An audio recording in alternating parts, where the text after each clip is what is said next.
Hello everybody, I'm Brian from Orchids by Brian, and today I'm with my buddy Dave back at Waldor Orchids, and we are going to have a conversation about Cattleya orchids that are awarded. So what goes into the process of an awarded orchid, how do you get one awarded, and what you should look for when you're looking to purchase orchids. So with that, I'm going to transition over to Dave, and we're going to talk about awarded Cattleya orchids. Oh, so hey Brian, so here we are in a greenhouse, and we're going to start off looking at a little chunk of plants. So those of you who watch us on eBay, these are some of the things on eBay this week, and we are third week of June. I forget what, it goes quick, man, this time of the year. So yeah, we've been offering Perparadas for a few weeks. Those of you who follow us on eBay, we actually been selling now for about a month. We've been selling Perparadas of different shades and colors. One interesting thing about that is that the different color forms come in at different times of the year.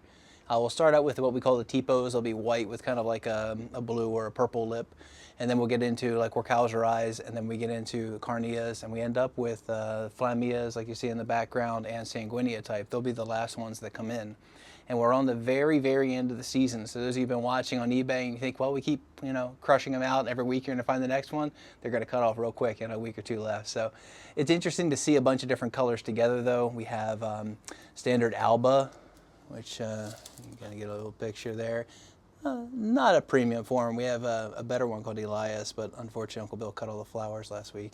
But that's a standard Alba form. Of course, the Carneias with the pink lip. Really love the Carneias. I shot a quick little video on Instagram, I think a week ago, on the Carneias. And one of the interesting things here is that the color varies in the lip. So what you're really looking for is really dark lip color. And this is an older one. This is Hartford's Parade. It actually has an HCC. And we're going to talk about that in a minute. But that's an older awarded variety, and pretty good color still, I think, today. This is Flamia type in the background here. Flamia would be like flames, where you see the end of the petals, you're getting some sort of flaring. And then we would also go into like a Sanguinea type, where more of like a solid flower color, where the petals are almost solid. So they're kind of the types we have now, like I said, getting toward the very end of the season. And yeah, we're going to walk through the greenhouse here, and I'm going to show you a couple of awarded varieties and explain a little bit why maybe they got an award. So come with me. And we got perps everywhere right now, but I want to show you this. I just love this plant. Everybody that sees it just goes gaga for it. So this is a more recent type breeding on Perparadas, and probably should have shown you this one last because this is the transition of where we go now.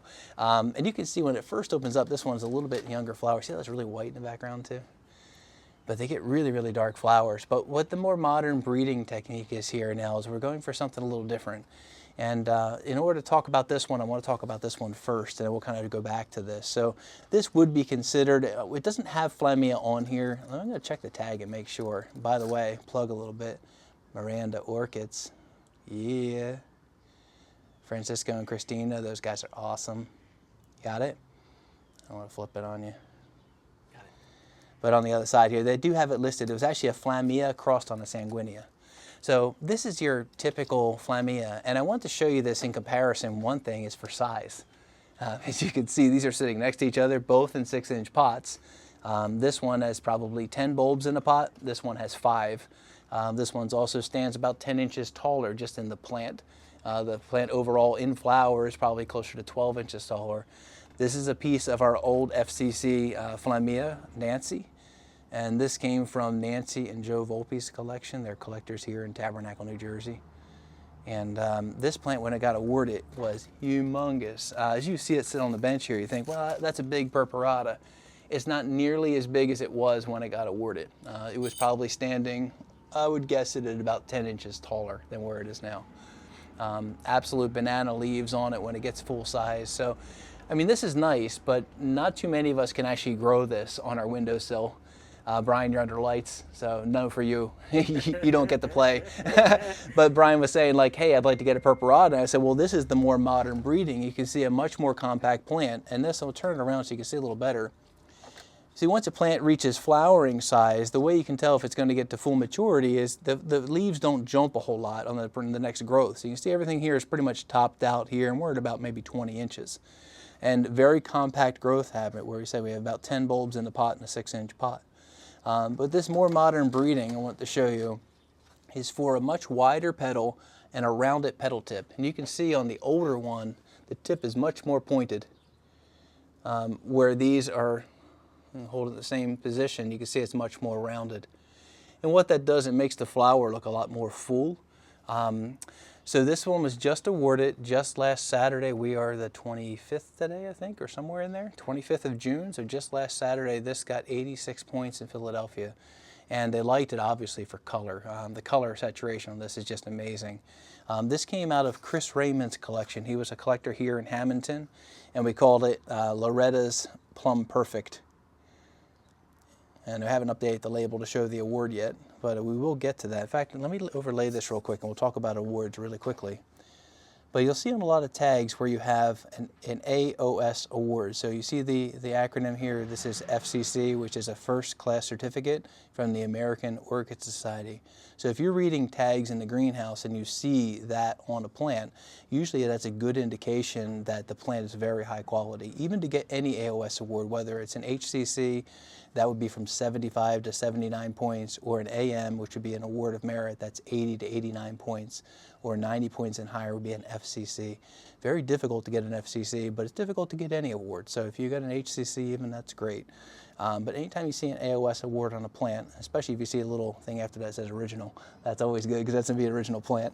But that's pretty cool. But yeah, anytime you get an award, that's a good thing. So it kind of gives you a place in time. And the reason a lot of people would ask is, why bother getting a plant awarded? Like, overall, like, this is still a beautiful flower. But what happens is improvements will be made over a period of time to where if you look at this Flamia Nancy that was awarded, oh man, I'm going to test my memory here. I'm going to say early 2000s. It may have been 1990s somewhere. In the 1990s something, we saw this plant. We're like, oh my gosh, this is amazing. It's the best thing ever. But now you put it next to something like this that just got awarded. It's not as high an award, but this is very desirable now with that really rich color, shorter pattern, wider flower, so the flower looks more full. What will happen is the breeding lines will leave this plant behind. So at a certain point in time, you could have a 50-year-old plant, still kind of neat, it's big, it's all that sort of things, but it's going to get left behind a little bit as breeding lines get better and better, and they do. The breeding lines improve really it could be every couple of years even. Some things like Cattleya walkeriana as a commercial grower, I don't even buy walkerianas anymore that are high-end for breeding, because like if you get something good, usually within 5 years, it's surpassed, and the cycle goes so fast on them. So like I try to stay out of that whole market now just for that reason. But you can see the modern quality. But because this one got an FCC, even though it's now probably close to 20 years ago, this is still a desirable plant because it has the award. Where if we hadn't got an award, then you have just a really big kind of old plant that doesn't have a marker in time when it was marked with that special award. So one reason to get it awarded. But anyway, beautiful plant here. And by the way, I did send a picture of this down to Francisco and Christina Miranda, and I was told by them that this is the best one of the cross that they've seen. So really fantastic, and I definitely want to plug for them. Francisco and Christina bring in a lot of great Perparadas. So if you're a Perparada person, definitely hit them up. I buy new plants all the time from them, and I'm going to show you one down toward the end of the greenhouse. That's something we got coming along too. So come with me. Oh, it's the next plant. Oh, this is going to be great. Now, I don't know, this one actually did not come from them, but just showing you something that I think is neat in a flower. This flower, I don't know what it is. Actually, I do know what it is. But what sets this flower apart? And for me, it's this picotee right here on the edge of a really, really dark lip. That little bit of picotee just sets the whole flower off. So where this plant I don't think is awardable, and we could actually show you a couple reasons why. I'm going to spin this. Is that okay? We're a little, yeah. The petal width, remember we talked about pointed petals where the other one's rounded? The other one would end maybe like that. You see how that rounded petal would be nice? I'd also like to see maybe another ½ centimeter on the petal width. So this, by modern standards, is not awardable, but the color is just fantastic on it. It has a different color. It's sort of red, sort of purple. If I say that purples generally go toward blue or they go toward red, this is obviously going toward the red side. But this would be a striata form. I think this is one out of Exotic Orchids of Maui, and it was a Shusterana variety striata from Exotic Orchids of Maui. But so a nice thing, but it's one of those plants, it's like you look at it and say, very nice, still wouldn't mind having it in the collection, but probably not going to ever show it for an award. But that maybe 10 years ago probably would have gotten awarded. So come with me, we'll see some more plants.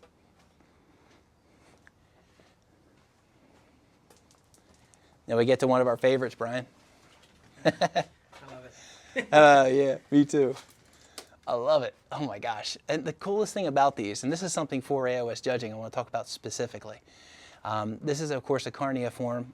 This one is Hartford something something. Let me see, make sure. Oh, this is just Hartford. Has an AM for the American Orchid Society. And a lot of people will actually mistake that and call it Hartford. It's not, it's Hartford. This is from Little Greenhouse, and I think it's the name of the road or the town, I forget. But it's... In Maryland, yeah, I forget. Yeah, it's the road of the town or something, but it's Hartford, not Hartford. But this is a variety probably from, I would say, the mid-90s, maybe early 2000s when this one was awarded. It does have really good lip color. Petal stance is okay. We have a pretty heavy midrib. I'll show you a couple of those things on an up-close flower. Can I turn this a little bit? Mm-hmm. So if you look, we have a heavy midrib right here. And what that does is as the flower gets larger, it needs to develop that in order to hold the petals up. So the most desirable flowers won't have this part sticking up in the middle of the petal. And if you can get that where the petal's relatively flat and wide without that midrib, it's considered to be a better quality flower. Now, not all the flowers are exhibiting that here. But what I really want to show you was when you're showing a plant for AOS judging, those of us have grown seedlings. You've grown seedlings? He's shaking his head, yes. One of the fun things is that you can get 10 of something, right, and grow them up, and they're all the same from the same cross. And you bloom them out, and like you see 1 out of the 10, you say, oh wow, it's really good. It's so difficult to wait because you want to show it off right away. I had a plant that we got awarded called Anthony Capola. First bloom, 1 flower. I had 3 AOS judges had just walked into the greenhouse that day. All of them wanted to give it an FCC right off the bat. The FCC flower. It was tremendous. I ended up showing it. It took almost 10 years before it showed properly for judging. It's very, very difficult. Here in the Northeast, we have National Capital. We have our center in Mid-Atlantic, and then we also have North Jersey, right? So we have 3 different weekends where we can show a plant. However, it's a difference of driving an hour, 3 hours, or 5 hours. So it's like, you look at the plant and say, I don't know if you're worth 5 hours each way. So it's like, we have to make that decision. So Philly's much easier, just an hour. And my sister's a judge, Beth Davis, she's a judge. So if she's going, she can take a plant anyway with her, so it makes it real easy. But it's difficult to wait through that whole process from the time you first see a flower and you can recognize some good characteristics, possibly even award characteristics. But the real trick is growing it up. I hate to say this, but judges are easily enamored by a big plant. I'm holding that in front of me just so you get an idea, maybe by the size of my head, how big these flowers are. That's funny. But one of the things is that we are getting 5 on one set and 6 on the other. So this plant is grown to what we call full maturity. Big difference between flowering size and a mature plant. How many of you go online and you see those dreaded acronym NBS, near blooming size? Do you know what that means, right? It means it's not big enough to flower yet. If it's blooming size, it's still just blooming size. Mature size is this. This is a plant grown to its full potential. I would challenge Brian, if I gave him this plant, to try to get 7 flowers on it. Good luck. It's difficult. Like 6 is probably all they will ever push. This is a fully mature plant. Now, if you can wait and you can grow a plant like this where you have multiple sets of flowers, you're growing a plant till it's really, really big, and then you can show for judging, the judges will be enamored by how many flowers and usually the size of the flowers. The trick with that is just like I showed you. This flower has a midrib. That one doesn't. This one's cuppy. So now you run the risk of, am I shaking too much? I'm very excited to show you this plant. That you run the risk of having this many flowers that it's easy to find something wrong with them. So you have a catch-22 there where you have to show it with a lot of flowers, but you also have to show it with a lot of flowers that are shown very, very well. So it can take a lot of years to get something awarded. We had a plant called Nancy Off Linwood that was awarded in the mid-2000s, and that plant was made in the 1970s. When it was awarded 2 flowers on 1 inflorescence, they were 8-inch natural spread. It got an AM, but I think it was 89 points. The reason it didn't get an FCC, the judges said it was crowded. 8-inch flowers, 2 on 1 stem. I mean, your stems would have to be... No, it's just a funny thing I say. I'm not offended by it. Getting an award was great. But it's one of those things, is like you may have to grow a plant for a lot of years before it really shows to where it's perfect. And that perfect thing is going to get it up. There are some plants like Pastoral Innocence that went from an HCC to an AM to an FCC. That's really, really difficult to do. Usually when a plant gets awarded, you're setting a standard. if you're going to get the award bumped up, it has to show something better. It has to be wider, more flowers, bigger flowers, whatever. It has to show something that is an improvement over the previous award in order to get it bumped up, and that's not easy to do. So those plants that were able to scale up from an HCC all the way to an FCC is very, very impressive. So it's not easy to get an award. I know some people have been growing for a long time, never gotten an FCC, so it's difficult to do, but some plants have done it. I think we have a couple more plants to talk about. Come with me. You see a bunch of pretty Perparadas right now. We're just at the very end of the perp season. This is not really an impressive plant of Nancy. The flower, as you can see, not very good flower quality, but that's because this plant's way overgrown. And the Perparadas, I am convinced of this, and sometime I'm actually going to try it. So these are flowering now for us mid-June. So they're going to start probably May, we'll start blooming them, and this is kind of like the tail end of the season. But what I want to try is starting, say, in the beginning of April, maybe even, maybe even March, I want to start watering them a lot. Now, I don't know what goes on in Brazil, but I'm convinced that if I can keep new growth big, fat, and solid, which these are, but I know for a fact that because this is overgrown and all these roots are on the outside of the pot, that I am not seeing the full potential of this flower. This is an FCC. And that is not an FCC flower. This would not even get an award today. But if I can get that plant in a pot, get all those roots to where they're taking up the proper amount of moisture, that's going to really push flower quality. So I don't know if you ever bought a plant before. I've done this, where you buy a plant and it blooms and you're like, well, that's unimpressive. First plant I ever did that with was Xanthette chartreuse. I was so happy to get a piece of that and it flowered out. And I actually called the guy I got it from. I'm like, can you explain this to me? Like, I don't understand. Like, it wasn't awarded, but why is this a famous plant? I thought it was a horrible plant. And he says, well, you just got to grow it better. You got to grow it a couple years. And especially with like Cattleya triana, you may have to flower it 5 times before you actually see what it can do. Like if you bloom that out and I had sold it to you as an FCC plant, you might be disappointed because it's not very good quality, but that's only because the plant's overgrown. It's cultural. So come with me. Last one we'll talk about, this is a little bit more modern plant too. Perparada Flamia, Kaleido flame. This is a plant that we got from my buddy Kyle up in New York, and Kyle's got one of the best eyes. This is just opening, so a little cuppy, but I want to show you the Flamia type with a really dark flower. This could approach a sanguinea. Usually once we start getting saturation all through the flower, we could call it a sanguinea if we wanted to. But there again, this is kind of an old school plant where you still have that pointed petal, but the plant is definitely more compact, and if I spin it around, you can kind of see there again, it topped off. All the leaves are about the same height. This is not going to jump to where we get like Nancy height, where we're getting up to say 30 inches. We're going to stay more in like the 20-inch range on the plant. So it's a fairly compact plant, double lead, growing really well in a 6-inch pot, and beautiful big new growth. It did get a bifoliate leaf, which is kind of strange, but it happens. See, it almost sort of sheathed and then grew a leaf, but that's not uncommon for these to get that sort of extra little piece on there. So. But yeah, I think AOS quality judging is really interesting, and for those of you following too, we're going to talk a little about our open house kind of thing. Can we do that real quick? So we're June right now, September 5th and 6th, 2025 here at our shop. We are going to have AOS judging on Saturday. So that's the September 6th. It'll be 12:30 is when it's going to start. It's going to be right here at our shop, or our auxiliary building, and we're actually going to have live AOS judging. So if you've never seen it before, good opportunity. If you're in the area, come to the shop. You can go up there, you can watch the judges. They're actually going to talk you through it. This is called an outreach judging. So they're going to be very keen on explaining to you the process, which is how do you know a plant is good quality?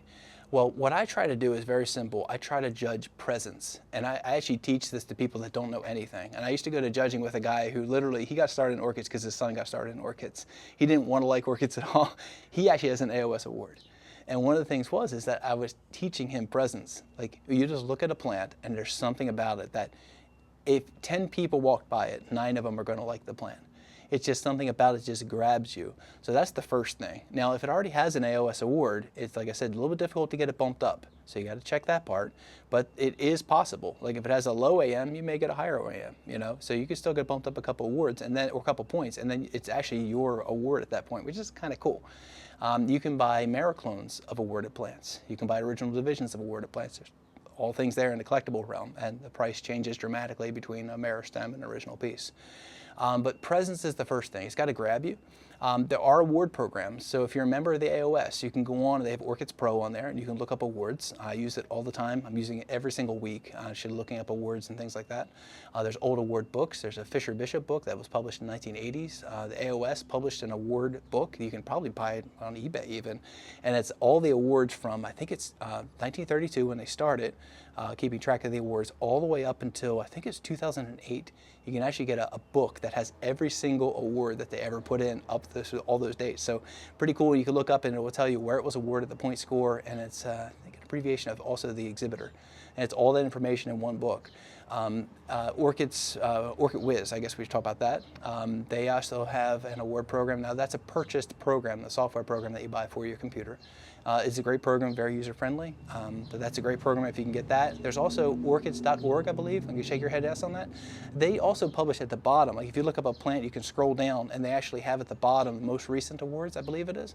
It's either orchids.org. Orchid Roots? No, I think it's actually orchids.org. Orchid Roots, I don't think publishes that. Okay. Orchid Roots is good for looking up to see if a plant's just been registered. They're probably the most up-to-date version, but I think it's orchids.com, orchids.org. Sorry, orchids.org. Just Google it, you'll find it. But if you look at it and you scroll down toward the bottom, if you look up a specific name like Perparada or a hybrid, you can scroll down to the bottom, it'll say most recent awards, and it will publish a whole bunch of awards right there at the bottom. And that's a free program, so super cool. I'm glad they're doing that. And they also are supported by people, so go ahead and support them if it's something you like to do. So anyway, that's some of the things to do is you got to do a little bit of research sometimes. Like if I was to look this plant up, I want to see how many flowers, how big are the flowers. Certain flowers will be measured for petal width. Certain ones will be measured for natural spread. Some are looked at basically just for color. When you start getting into tiny, tiny orchids, it's really how well grown is the plant. Has it ever been shown before? There's all kinds of AOS awards. We're not going to go totally deep on that today because that's a whole rabbit hole, but there's all different things that they can award a plant for. So if we're talking about flower quality, generally it is color, shape, size. We're looking for a full flower. Generally, if we can draw a circle and it fills in most of the circle, that's really what we're looking for. Color is a big thing. Remember that first Perparada we saw earlier in the greenhouse? I call it Loretta's Plum Perfect just because it's solid. See, this one is a little bit lighter. That one was like super, super dark, heavy saturation through the whole thing. Anybody that saw it was like, that's a beautiful flower just from the saturation. Color is a big, big part of whether a plant is going to get awarded or not. It'll overcome a lot of other things. So anyway, a little bit about AOS judging. I'm glad we had a bunch of different examples to kind of show you a couple different things. You have local judging centers all over the place. Depending on where you are, you can go on AOS's website. They have all their affiliated centers, and you can, well, not affiliated centers, they are AOS judging centers. And you can go get hooked up. They have judging where you can go and actually observe them doing judging. So it's a cool thing to do if you've never done it before. I highly recommend it. I grew up doing it from a little kid. My dad was a judge, and he used to drag me along. I only went because I get to go to dinner afterwards. but it actually got me into it, and I still enjoy going today. Unfortunately, now it's on Saturdays for us here, and I don't get to go very often, but I still love the experience. Even going now, even having a big knowledge base, I still like to go. I still like to hear comments. I still like to know why. And then, of course, if I can also, I like to bring a little education even to the judging center about why, like a new line, maybe they're not aware of yet, and we can always show them something new and different. So AOS judging, it's great if you can do it sometime. And if you've never been, like I said, come to our open house. We're going to have an outreach judging here. It's going to be definitely more user-friendly, and definitely you'll be able to even ask some questions and things like that, where normally it's more of a somber affair. This is definitely more laid back, and you'll be able to talk to the judges and things. So come if you can, and if not, we'll catch you next time on Brian's channel. Love you guys tuning in. This guy's awesome. Brian Delaney, Orchids by Brian. Yeah, that's the name. Yep. Got it? First time? It, yes, Orchids by Brian. Anyway, he does a great job. We really appreciate him pushing out videos and content. Love being a part of it too. So thanks, man. I'll catch you next time. All right. Thank you so much, Dave. Really appreciate all of the information that you've been able to provide to the channel. Thank you all so much for watching.